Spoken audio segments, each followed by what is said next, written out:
स्वागत है आपका अपने चैनल पे जिसका नाम है learn and practice with Rohit sir. आज हम इस चैनल पे आपको क्लास 12 फिजिक्स इलेक्ट्रोस्टैटिक्स के एक बहुत ही इंटरेस्टिंग टॉपिक को पढ़ाने वाले हैं जिसका नाम है पदार्थों का वर्गीकरण, classification of substances. Classification of substances है क्या?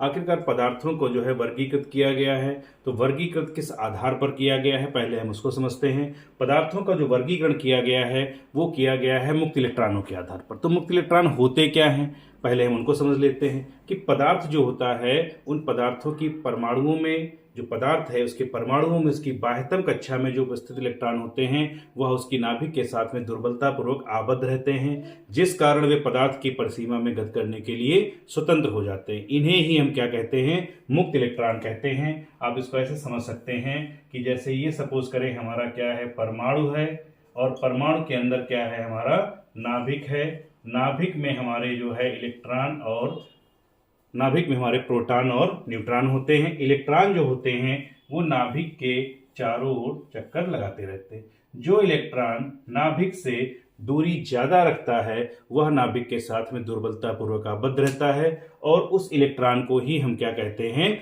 मुक्त इलेक्ट्रॉन कहते हैं। और पदार्थों में जो मुक्त इलेक्ट्रॉनों की संख्या है उस मुक्त इलेक्ट्रॉनों की संख्या के आधार पर ही जो है पदार्थों का वर्गीकरण किया गया है। मतलब हम ये कह सकते हैं कि क्लासिफिकेशन ऑफ सब्सटेंसेस जो है एक तरह से फ्री इलेक्ट्रॉन के नंबर पर ही डिपेंड करता है।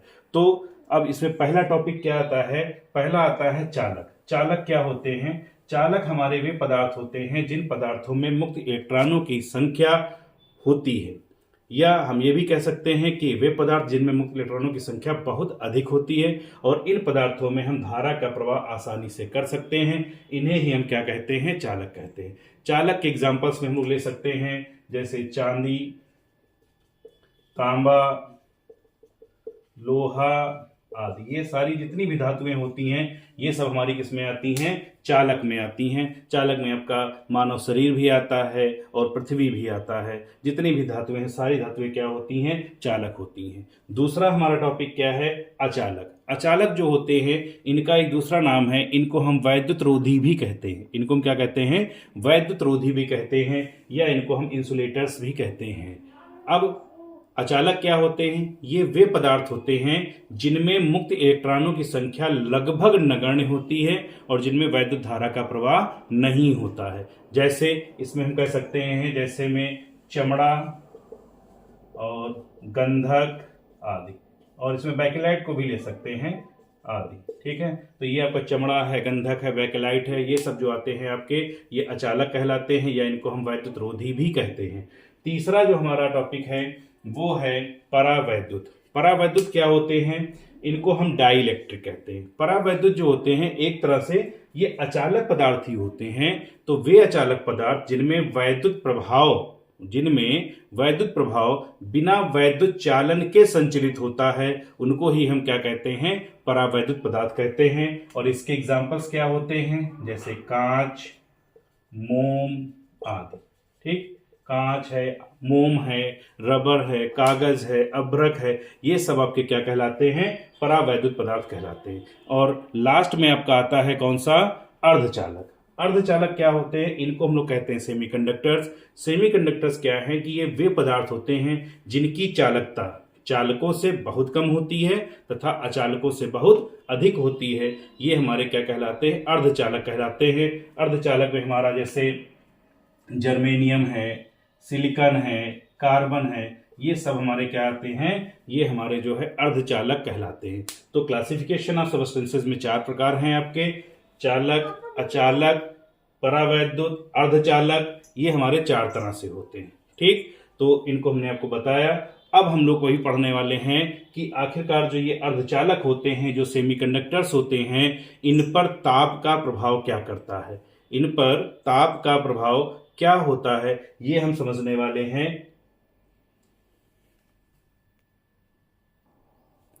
तो अर्धचालक पर ताप का प्रभाव है क्या? ठीक, अर्धचालक जो होते हैं ये हमारे 0 केल्विन टेम्परेचर जो होता है, जो 0 केल्विन टेम्परेचर है, इस पर जो हमारे अर्धचालक होते हैं वह अचालकों की भांति ही व्यवहार करते हैं। परंतु जब इनका टेम्परेचर हम बढ़ाते हैं तो टेम्परेचर बढ़ाने पर क्या होता है कि इनके जो कुछ सहसंयोजक बंध होते हैं वो टूट जाते हैं, और सहसंयोजक बंध टूटने से उनमें कुछ जो है मुक्त इलेक्ट्रॉन उत्पन्न हो जाते हैं। ठीक, अर्धचालकों में इलेक्ट्रॉन जो उत्पन्न हुए कौन से, मुक्त वाले। तो अर्धचालकों में इलेक्ट्रॉनों के मुक्त होने पर बंध में जो है एक रिक्ति उत्पन्न होती है, जिसे हम क्या कहते हैं, कोटर कहते हैं। और यह कोटर जो होते हैं अर्धचालकों में एक धनावेशित आवेश वाहक की भांति कार्य करते हैं। और ध्यान रखिएगा कि अर्धचालकों में धारा का जो प्रवाह होता है वह मुक्त इलेक्ट्रॉन एवं कोटर दोनों के कारण होता है। ये 1 नंबर का शॉर्ट टर्म का क्वेश्चन आ सकता है ऑब्जेक्टिव में कि अर्धचालकों में कि धारा का प्रवाह जो है किसके कारण होता है। तो आप इसमें लिखेंगे कि अर्धचालकों में धारा का प्रवाह मुक्त इलेक्ट्रॉन एवं कोटर दोनों के कारण होता है। इसको हम थोड़ा सा फिगर के द्वारा भी समझ लेते हैं। जैसे मान लीजिए कि ये हमारा एक अर्धचालक है जर्मेनियम की वायतन कक्षा में 4 इलेक्ट्रॉन होते हैं। ठीक, तो इस तरह से ये जर्मेनियम हमारा होता है जो एक दूसरे के साथ में सहसंयोजक बंध बनाते हुए ऐसे जुड़े होते हैं। ठीक, जब ये इनको हम क्या करते हैं, गर्म करते हैं। गर्म करने का मतलब जब हम इनका टेम्परेचर बढ़ाते हैं तो टेम्परेचर बढ़ाने पर क्या होता है कि इनके जो आपस में सहसंयोजक बंध हैं जिनसे ये जुड़े हुए हैं, यह सहसंयोजक बंध क्या होते हैं, टूट जाते हैं। और सहसंयोजक बंध जब टूटते हैं तब उसमें से निकलता है एक हमारा क्या, फ्री इलेक्ट्रॉन। अब इसको समझते हैं। ये इस तरह से पेयरिंग होती है इनकी। ये सहसंयोजक बंध जो है परस्पर ऐसे बने हुए होते हैं आपस में।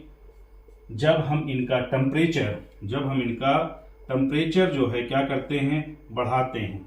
टेम्परेचर जब बढ़ाते हैं तो इसमें से कोई एक सहसंयोजक बंध क्या होता है, वो टूट जाता है। और जब सहसंयोजक बंध टूटता है तो सहसंयोजक बंध टूटने से उसमें जो है एक इलेक्ट्रॉन फ्री हो जाता है। सपोज करते हैं यहां से एक इलेक्ट्रॉन हमारा फ्री हो गया तो ये जगह जो है खाली हो जाती है और यहां से एक इलेक्ट्रॉन हमारा मूवमेंट करना स्टार्ट कर देता है। इस खाली जगह को ही जो है, इसको ही हम क्या कहते हैं, इसको हम होल या इसको हम कोटर कहते हैं। और कोटर पर या होल पर काल्पनिक धनावेश होता है जितना कि हमारा इलेक्ट्रॉन पर आवेश होता है। इलेक्ट्रॉन पर आवेश कैसा है, निगेटिव है। और होल या कोटर पर जो आवेश होता है वो काल्पनिक धनावेश के रूप में उत्पन्न होता है। तो ये होता है अर्धचालकों पर ताप का प्रभाव। सहसंयोजक बंध टूटता है, उसमें से एक इलेक्ट्रॉन निकलता है। इस एक इलेक्ट्रॉन को क्या कहते हैं, मुक्त इलेक्ट्रॉन कहते हैं।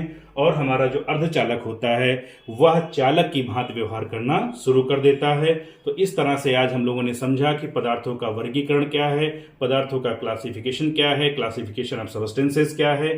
ठीक है, अब हम मिलेंगे आपको नेक्स्ट वीडियो में जिसमें बहुत ही इंटरेस्टिंग टॉपिक आने वाला है। और इस चैप्टर का सबसे इंपॉर्टेंट टॉपिक है, उसका नाम है कूलाम्स लॉ। तो हम पढ़ेंगे नेक्स्ट वीडियो में कूलाम्स लॉ क्या होता है, कूलाम्स लॉ में उसकी वेक्टर फॉर्म क्या होती है, कूलाम्स लॉ से रिलेटेड न्यूमेरिकल्स को कैसे सॉल्व करते हैं। तब तक आप बने रहिए इस चैनल के साथ में। मिलते हैं बहुत जल्दी नए वीडियो के साथ में। Thank you.